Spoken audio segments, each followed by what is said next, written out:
Buenas tardes, licenciado, compañeras del espacio de seminario de Química Ambiental. Mi nombre es Alexandra Hernández y en esta ocasión estaré presentándolo el capítulo 15, que corresponde al tema de nitrógeno y producción de alimentos.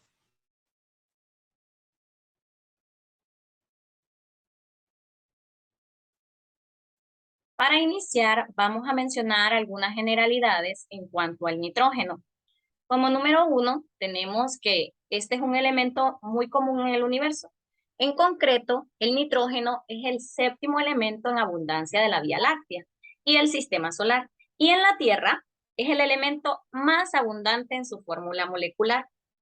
De hecho, conforma cerca del 78% de la atmósfera terrestre. En segundo lugar, el cuerpo humano contiene alrededor de un 3% de nitrógeno en masa, siendo el cuarto elemento más abundante en el cuerpo después del oxígeno, el carbono y el hidrógeno. El nitrógeno es un elemento esencial en toda materia viva y forma parte tanto de los aminoácidos, proteínas, de algunas enzimas y también de los ácidos nucleicos. Como tercer punto, el nitrógeno es el nutriente mineral que más influye en el crecimiento de las plantas y por tanto en la productividad primaria de la mayoría de los ecosistemas. Desde el siglo XIX se empezaron a emplear en la agricultura lo que son los fertilizantes nitrogenados, que más adelante nosotros vamos a estar hablando con respecto a eso. Continuando, tenemos el ciclo del nitrógeno. Este ciclo es nitrógeno atmosférico que es fijado al suelo a través de lo que son algunas bacterias, donde las raíces de las plantas lo absorben incorporándolo a sus estructuras para posteriormente pasar al resto de los seres vivos en las cadenas alimenticias. Los seres vivos, luego de que se comen las plantas, entonces liberan a través de la orina y de las heces fecales lo que es nitrógeno. También cuando estos organismos mueren, los hongos y las bacterias reincorporan al medio ambiente este nitrógeno de sus restos y desechos. Una parte de este nitrógeno va al suelo y otra parte se devuelve nuevamente a la atmósfera. Entonces el ciclo vuelve a repetirse. El ciclo del nitrógeno consta de 4 procesos. Uno de ellos es la amonificación, otro es la nitrificación y por último lo que sería la asimilación. Muy bien, si escuchamos anteriormente, se mencionaba algo con respecto a la fijación. Entonces, previamente a lo que es la participación en reacciones biológicas del nitrógeno, este tiene que fijarse. Cuando nos referimos a la fijación biológica del nitrógeno, nos estamos refiriendo a un proceso que implica la transformación del binitrógeno atmosférico relativamente no reactivo en sus compuestos más reactivos, que serían los nitratos, los nitritos y el amonio. Sin embargo, la cantidad de nitrógeno disponible a través de esta vía resulta insuficiente para mantener la abundante vida vegetal. La mayor parte de la fijación de nitrógeno transcurre mediante procesos biológicos y estos procesos son catalizados por ciertas bacterias y algunas algas verdes, como ser las cianobacterias, que lo que hacen es reducir el N2 a NH3, que es el amoníaco. Por aquí les voy a compartir un video en donde vamos a poder observar este proceso que realizan las cianobacterias. De hecho, es un video de un estudio que realizaron unos científicos de la Universidad de Carlos III de Madrid, donde realizaron estudios sobre el proceso para fijar nitrógeno que utilizan las cianobacterias. Entonces, vamos a ver el video.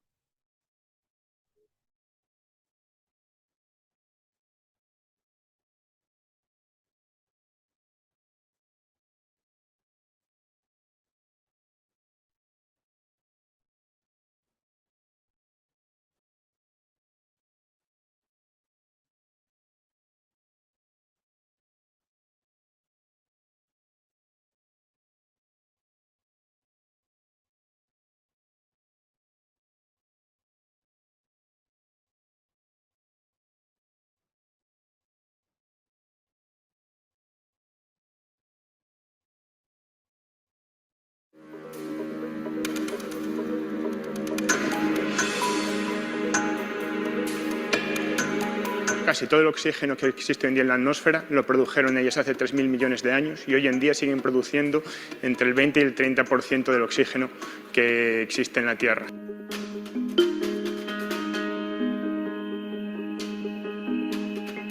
Junto a otros pequeños microorganismos, son los únicos seres vivos capaces de tomar nitrógeno de la atmósfera y convertirlo en una forma química que podamos utilizar el resto de los seres vivos. Y el nitrógeno es fundamental porque está en todas nuestras moléculas de ADN, aminoácidos, proteínas.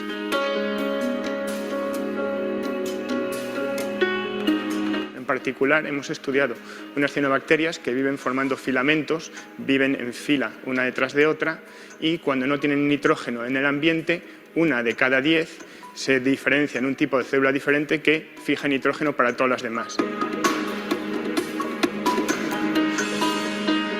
Lo sorprendente es que forman un patrón muy irregular. Estas bacterias son capaces de contar hasta 10 y una de cada 10 forma nitrógeno. Dejan otro hueco de 9, la décima forma nitrógeno. Nosotros hemos estudiado cómo cuentan hasta 10 para hacer esos espaciados regulares entre ellas. Hemos hecho simulaciones por ordenador de estas células para comprobar cómo los filamentos crecen y forman estos intervalos de 10 entre las células que fijan nitrógeno.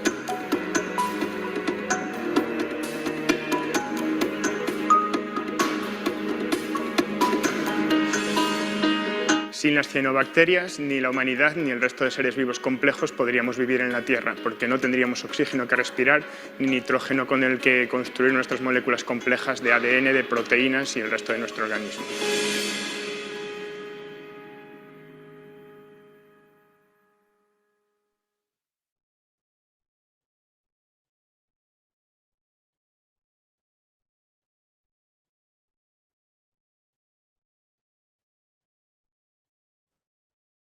Muy bien, con este video nosotros podemos entonces darnos cuenta de todo el proceso que tienen que realizar las cianobacterias para poder fijar lo que es el nitrógeno. De hecho, podemos concluir viendo el video que estos microorganismos son fundamentales para la vida en la Tierra porque producen una parte importante del oxígeno en nuestro planeta y también convierten el nitrógeno en formas químicas utilizables para cualquier forma de vida.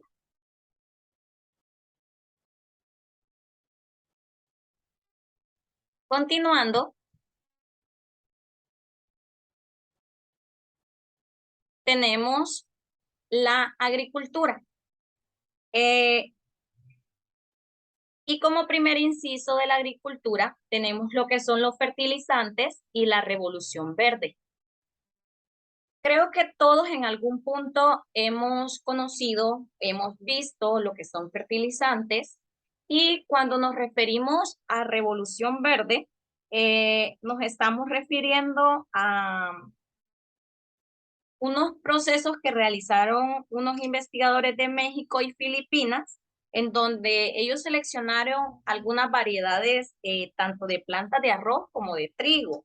Y todo esto para tener lo que son cosechas más abundantes y también que estas plantas que habían seleccionado fueran más resistentes a los fertilizantes. Por eso es que tenemos los dos temas aquí porque uno tiene relación con el otro.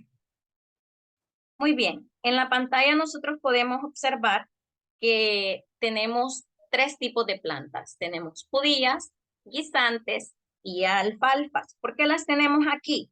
Nosotros sabemos que en el ciclo del nitrógeno las bacterias se apoyan en los nódulos de raíces de leguminosas, como ser las que tenemos aquí, de judías, guisantes, alfalfas y también de tréboles.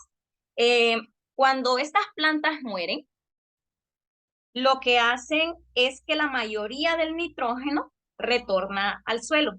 Entonces, esta capacidad fertilizante que tienen las leguminosas explica una antigua práctica que se utilizaba en la agricultura, que es la rotación de cultivos, que como podemos ver aquí, es cambiar el tipo de cultivo año tras año en el mismo campo. Un ciclo puede incluir un número diferente de años, entre 3 y 7, plantando diferentes cultivos por turnos o dejando la tierra en barbecho para recuperarse. Se puede plantar diferentes cultivos por turnos o también la tierra puede dejarse solamente para tener ganado, por ejemplo. Y como sabemos, el ganado produce lo que es el estiércol y ese también sería un fertilizante natural, ¿verdad? Entonces también ayuda o nutre a la tierra. Todo esto se hace con ese objetivo. La rotación de cultivos toma lo que son estas plantas que cuando mueren, entonces enriquecen el suelo de lo que sería nitrógeno y esto ayuda a que las plantas que se van sembrando más adelante en los siguientes turnos, entonces tengan suficiente nitrógeno para crecer fuertes y que den frutos que sean de calidad. Mientras que si nosotros, por ejemplo, no utilizamos o aquellos terrenos en donde no se realiza lo que es el proceso de rotación de cultivos, entonces las plantas que no fijan nitrógeno empobrecen rápidamente el suelo de nitrógeno, a no ser que se restablezcan mediante la adición de fertilizantes, que eso es lo más común que suele ocurrir, ¿verdad? Porque no en todos los cultivos se realiza este proceso de rotación, sino que lo que se hace es que se siembra un tan solo cultivo, un tan solo tipo de cultivo, y va siendo ayudado con la adición de los fertilizantes. Les mencionaba que un fertilizante natural es el estiércol animal. Sin embargo, según el tiempo, ha ido siendo sustituido de forma progresiva por lo que son los fertilizantes sintéticos producidos industrialmente. De hecho, aquí tenemos la imagen de un fertilizante que posiblemente sea conocido por alguno de nosotros, que es la urea, ¿verdad? Si lo hemos observado, son como pelotitas, como granizado, de color blanco. A veces creo que también se puede encontrar de color azul, si no me equivoco. Y este fertilizante se realiza a través de lo que es un procedimiento Haber, que esto es la reacción de nitrógeno e hidrógeno gaseosos para producir amoníaco. El proceso Haber produce más de 100 millones de toneladas de fertilizantes al año. Entonces, si nos damos cuenta, la producción mundial de lo que son los fertilizantes nitrogenados ha ido incrementando de forma alarmante y en la actualidad duplica a la velocidad de fijación del nitrógeno, de hecho, por parte de lo que son las leguminosas, que era algo que les explicaba anteriormente. Y sabemos de que en la actualidad, de hecho estuve leyendo algunos informes de la FAO en donde se expone la preocupación de los altos precios que están teniendo los fertilizantes en la actualidad. Y aparte de los altos precios, la gran demanda que hay por parte de los fertilizantes.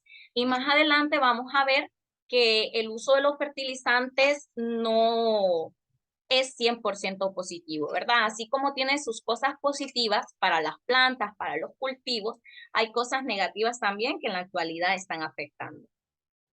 Muy bien, en la tabla 15.1 nosotros tenemos las fuentes globales de fijación de nitrógeno, en donde nosotros podemos observar, como se mencionaba anteriormente, que el uso de los fertilizantes dobla es el doble de el nitrógeno que están produciendo las leguminosas. Si nosotros vemos, los fertilizantes están produciendo al año 83 teragramos, mientras que las leguminosas están produciendo por año solamente 40. Así como también tenemos otras fuentes que están produciendo fijación de nitrógeno, que en este caso pues son, por ejemplo, los combustibles fósiles, en donde la quema de los combustibles fósiles incorpora a la atmósfera, como podemos ver, un 20 teragramos al año de óxido de nitrógeno. También tenemos, por ejemplo, la limpieza de las tierras, que sabemos de que cuando se limpia un terreno y todas las plantas que quedan en el suelo, entonces dan nitrógeno tanto para la atmósfera como también para el suelo, como les explicaba en el ciclo del nitrógeno. Y también tenemos otras fuentes globales de forma natural, como las tormentas, que dan 10 teragramos al año, y también las algas y las bacterias del suelo, que dan un 30%. Entonces, si nos damos cuenta, las fuentes que más fijación de nitrógeno producen serían los fertilizantes, la quema de la biomasa y también las algas y las bacterias del suelo. Entonces, si podemos ver la cantidad total emitida al año en teragramos es de 140. Ahora bien, ayer de hecho el licenciado nos mencionaba a nosotros por qué razón ocurre esto que estamos viendo en la imagen de aquí. Sabemos de que la proliferación de las algas y de algunos lirios desestabiliza, un ecosistema y puede orillarlo a cambios irreversibles. De hecho, vemos aquí que las descargas elevadas de nitrógeno causan una proliferación de algas y malezas acuáticas, que por esta razón es que nosotros vemos el agua que está de esta forma así verde, ¿verdad? Como con moho. Entonces, ¿qué ocurre si los compuestos nitrogenados se cuelan a los acuíferos? Pues estos los contaminan y los vuelven agua no potable, que ayer se mencionaba sobre eso, ¿verdad? Además, nosotros tenemos que saber que cuando se usan lo que son los fertilizantes artificiales, que eran los que se mencionaban anteriormente, que contienen tanto nitrógeno como también fósforo, en lo que es la agricultura, el fertilizante excedente puede llegar a los ríos, a los lagos, a los arroyos, mediante lo que es el escurrimiento superficial. De hecho, uno de los efectos principales del escurrimiento de fertilizantes es la eutroficación del agua, tanto dulce como salada. En este proceso, el escurrimiento de nutrientes produce una proliferación excesiva o lo que podríamos llamar florecimiento de algas u otros microorganismos cuyo crecimiento estaba limitado por la disponibilidad del nitrógeno o el fósforo. De hecho, yo leía una parte en internet que mencionaba que a estas cuando cuando hay demasiada proliferación, se le conoce como agua muerta. Y de hecho, los organismos que viven aquí, como ser peces, se va reduciendo exageradamente. De hecho, leía también que en Estados Unidos, por eso ha habido una disminución de lo que son los salmones. Muy bien, siguiendo con lo que era la Revolución Verde, si recordamos, mencionaba que algunos científicos, algunos investigadores mexicanos y filipinos habían seleccionado lo que eran algunas variedades de arroz y trigo. Entonces, este cuadro lo que nos muestra a nosotros es una comparación entre lo que es las plantas tradicionales y las variedades enanas de lo de la Revolución Verde, en donde nosotros podemos observar que las variedades tradicionales son mucho más largas y la lluvia puede llegar a romper sus tallos. En cambio, las variedades enanas que fueron seleccionadas por los investigadores son mucho más pequeñas, con los tallos mucho más cortos, y esto hace de que la lluvia no las afecte tanto. Y de hecho, otra ventaja que tienen estas variedades enanas es que son mucho más resistentes a la aplicación de elevadas cantidades de lo que son los fertilizantes. Algo negativo que podríamos resaltar de lo que son estas variedades enanas es el hecho de que sabemos de que como son más pequeñas, entonces puede haber muchos más cultivos de ellas. El problema es que si hay más, sabemos de que se va a requerir de mucha más agua, por ejemplo. Entonces, así como tienen cosas positivas, también podríamos decir eso, de que constituyen a un incremento de los costos, lo que son las variedades enanas en comparación a las otras, ¿verdad? Muy bien. Continuando, tenemos lo que es la degradación ambiental. La agricultura intensiva origina serios problemas medioambientales y creo que esta es una situación que la conocemos porque el ecosistema se desequilibra cuando una tierra se limpia con fines agrícolas. La erosión del suelo, como podemos observar por aquí, es uno de los principales problemas de las áreas agrícolas. Aparte de la erosión, también la deforestación y el cultivo de tierras alteran lo que son los ecosistemas y reducen la biodiversidad. Además, los procesos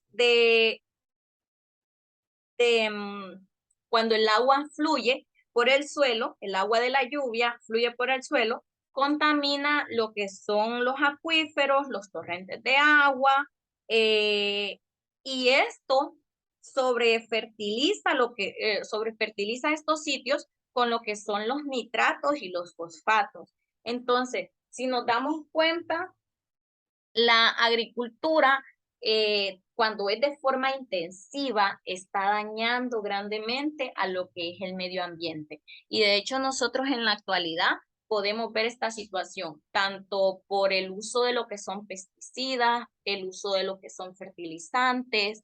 Entonces, si nos damos cuenta, yo anteriormente les mencionaba el hecho de las cosas negativas que tenía el uso de los fertilizantes, y es una de estas, ¿verdad? En donde podemos ver sobre fertilizados de nitratos y de fosfatos, lo que son los acuíferos, por ejemplo, que producen lo que sería la proliferación que ya mencionábamos anteriormente. Continuando, tenemos lo que sería nutrición. En la nutrición nosotros vamos a estar tomando lo que son 4 aspectos. Uno de ellos es la energía y las calorías, otro de ellos es las proteínas, otro los minerales y las vitaminas y los antioxidantes. ¿Y qué tendrá que ver este tema del nitrógeno con lo de la nutrición? Si nosotros recordábamos, al inicio decíamos, ¿verdad?, de que el nitrógeno forma parte fundamental tanto de los aminoácidos como de las proteínas, de algunas enzimas y también de ácidos nucleicos. Entonces el nitrógeno aquí juega un papel muy importante. Vamos a iniciar entonces con lo que sería la energía y calorías. Muy bien. Los hidratos de carbono son el producto original de lo que es la fotosíntesis y la fuente inicial de la energía biológica en el proceso de respiración. La mayor parte de energía necesaria para mantener el funcionamiento de nuestros órganos vitales procede de lo que es la oxidación de los hidratos de carbono. Las grasas constituyen el almacén de energía biológica. En relación a los hidratos de carbono, las grasas contienen menos oxígeno y más carbono e hidrógeno, y su oxidación constituye nuestra fuente de energía. Sabemos de que en cuanto a la energía y a las calorías, sabemos de que los carbohidratos son moléculas de azúcar. Entonces, junto con las proteínas y las grasas, los carbohidratos son uno de los 3 elementos, de los 3 nutrientes principales que se encuentran en alimentos y bebidas. Sabemos que los hidratos de carbono son polímeros de azúcar, como ya mencionaba, y las grasas son triglicéridos de ácidos grasos. Ahora pasemos con las proteínas. Las proteínas fabrican la mayoría de tejidos de nuestro organismo. Además, constituyen enzimas, catalizadores biológicos que intervienen en miles de reacciones y que son indispensables para el mantenimiento de la vida. También, la mayoría de los aminoácidos se sintetizan en el organismo a partir de una gran variedad de materias primas, siempre y cuando, y a través de la dieta, existe un aporte suficiente de proteínas nitrogenadas. Sabemos de que las proteínas son polipéptidos, ¿verdad? Y existen de hecho 8 aminoácidos que nuestro organismo no puede sintetizar. Entre ellos tenemos, por ejemplo, la valina, que la podemos encontrar en la carne. Tenemos la isoleucina, que la podemos encontrar en los huevos. Tenemos la treonina, que la podemos encontrar en el pollo, en la leche. Tenemos también la lisina, que también la podemos encontrar en estos alimentos. La metionina, que la podemos encontrar en los lácteos. Tenemos también lo que es la fenilalanina, que la podemos encontrar en algunas carnes. Tenemos el triptófano, que lo podemos encontrar también en estos alimentos. Entonces, si nosotros nos fijamos, estas son algunos aminoácidos que nuestro cuerpo no puede sintetizar, pero que nosotros adquirimos a través del consumo de lo que son estos tipos de alimentos. Muy bien, continuando, tenemos lo que son los minerales y las vitaminas. Los elementos necesarios que deben estar presentes en las proporciones correctas. Estos elementos son el hidrógeno, el carbono, el nitrógeno, el oxígeno, el fósforo, el azufre, el sodio, el potasio, el magnesio, el calcio, el hierro, el zinc, el cobre, el cobalto, el cromo y el molibdeno, y posiblemente otros en pequeñas concentraciones. Las vitaminas se descubrieron a partir de lo que son las enfermedades provocadas por su deficiencia en la dieta. De hecho, el libro nos menciona que algunos científicos descubrieron el uso de lo que son los cítricos y hasta la actualidad, pues todos sabemos las propiedades que tienen los cítricos, ¿verdad? Que podemos utilizar. Entonces, en este caso tenemos por aquí una imagen en donde nos está mostrando algunas vitaminas que podemos encontrar en los diferentes alimentos que nosotros consumimos. Continuando, tenemos por aquí lo que son algunas vitaminas, en este caso solo coloqué 4 por aquí, y en donde podemos ver en qué alimentos podemos encontrar, por ejemplo, la vitamina A y cuáles son los síntomas que presentan aquellas personas que no consumen suficiente vitamina A o que tienen deficiencia de vitamina A. También con la vitamina D, los síntomas también de deficiencia, la vitamina E y la vitamina K. Por ejemplo, en la vitamina A podemos ver de que algunos alimentos que lo contienen son el aceite de hígado de pescado, el hígado, los huevos, el pescado, la mantequilla, el queso, la leche. Y podemos ver por aquí que algunos síntomas de estas deficiencias podrían ser la ceguera nocturna, la inflamación de los ojos.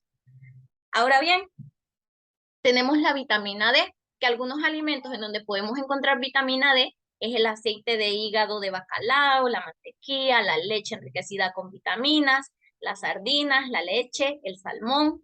Y podemos ver por aquí que algunos de los síntomas de deficiencia son el raquitismo, el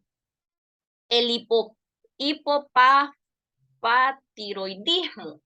En la vitamina E, algunos componentes o algunos alimentos en donde podemos encontrar esa vitamina son los aceites vegetales, la margarina, los vegetales de hojas verdes, los granos, el pescado, la carne, los huevos y la leche. Y algunos síntomas de deficiencia pues son la anemia en los bebés prematuros, alimentados con fórmulas inadecuadas. Luego tenemos la vitamina K.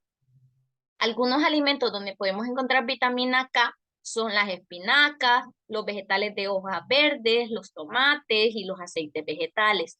Y algunos síntomas de su deficiencia serían entonces el incremento del tiempo de coagulación de la sangre, las hemorragias en la piel y los músculos. Aquí solamente hay 4 vitaminas, pero no quiere decir de que solamente son estas, ¿verdad? Sino que hay muchas más. De hecho, el libro, si mal no recuerdo, tiene creo que más de 10 vitaminas que nos menciona ahí, tanto con los alimentos donde podemos encontrarlo, como también los síntomas de deficiencia que se presenta cuando carecemos de estas vitaminas. Muy bien. Luego tenemos lo que son los antioxidantes, que por aquí tenemos una imagen donde podemos ver que los antioxidantes están protegiendo a la célula de lo que son los radicales libres, ¿verdad? Donde podemos observar de que el antioxidante le dice al radical libre, somos muchos, no dañaréis las celdas. Entonces, el antioxidante en sí lo que hace es proteger entonces al cuerpo de lo que son los radicales libres. Muy bien, muchas gracias por su atención.